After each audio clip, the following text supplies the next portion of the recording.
राधे राधे दोस्तों। कामदा एकादशी व्रत कथा। युधिष्ठिर ने पूछा, वासुदेव आपको नमस्कार है।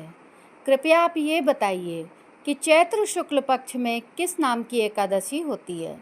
भगवान श्री कृष्ण बोले, राजन, एकाग्रचित होकर ये पुरातन कथा सुनो, जिसे वशिष्ठ जी ने राजा दिलीप के पूछने पर कहा था।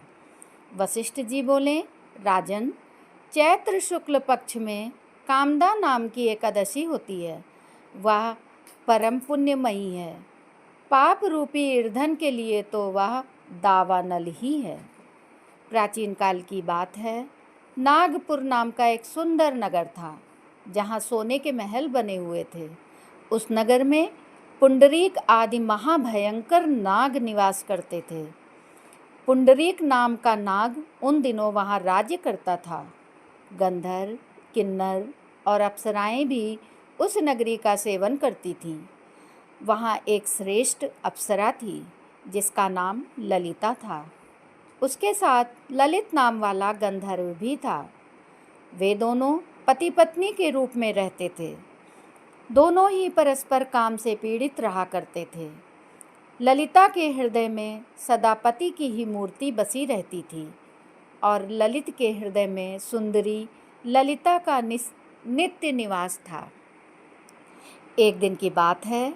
नागराज पुंडरीक राज्यसभा में बैठकर मनोरंजन कर रहा था। उस समय ललित का गान हो रहा था, किंतु उसके साथ उसकी प्यारी ललिता नहीं थी। गाते गाते उसे ललिता का स्मरण हो आया, अतः उसके पैरों की गति रुक गई और जीभ लड़खड़ाने लगी। नागों में श्रेष्ठ करकोटक नाम का नाग ललित के मन का संताप ज्ञात हो गया, अतः उसने राजा पुंडरीक को उसके पैरों की गति रुकने और गान में त्रुटि होने की बात बता दी। करकोटक की बात सुनकर नागराज पुंडरीक की आंखें क्रोध से लाल हो गईं। उसने गाते हुए कामातुर ललित को श्राप दे दिया, दुर्बुद्धे, तू मेरे सामने गान करते समय भी पत्नी के वशीभूत हो गया, इसलिए राक्षस हो जा। महाराज पुंडरीक के इतना कहते ही वह गंधर्व राक्षस हो गया। भयंकर मुख, विकराल आंखें और देखने मात्र से भय उपजाने वाला रूप, ऐसा राक्षस होकर वो कर्म का फल भोगने लगा।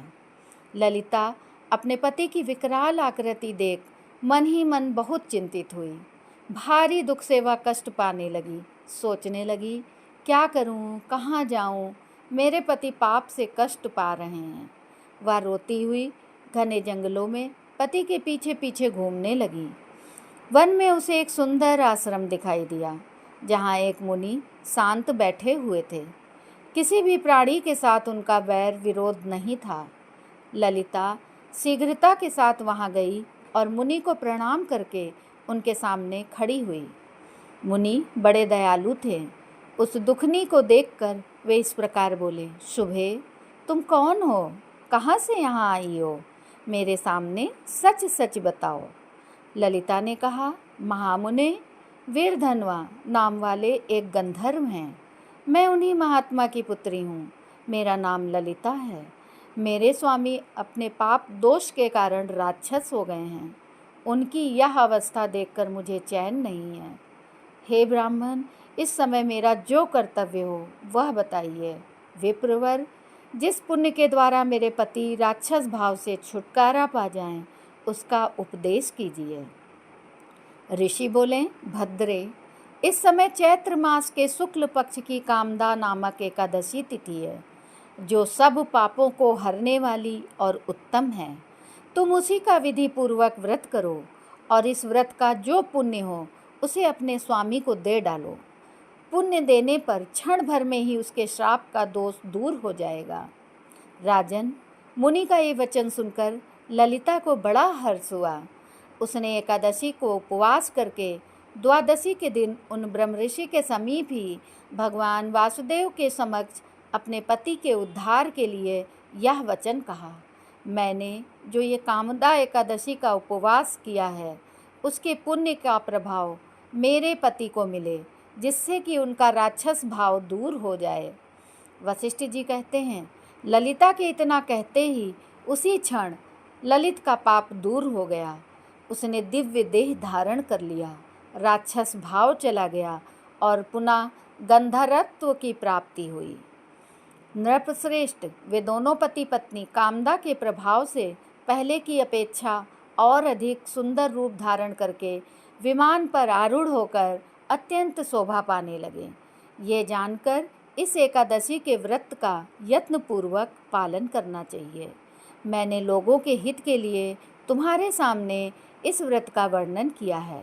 कामदा एकादशी ब्रह्म हत्या आदि पापों तथा पिशाचत्व आदि दोषों का नाश करने वाली है। राजन, इसके पढ़ने और सुनने से वाजपेयी यज्ञ का फल मिलता है।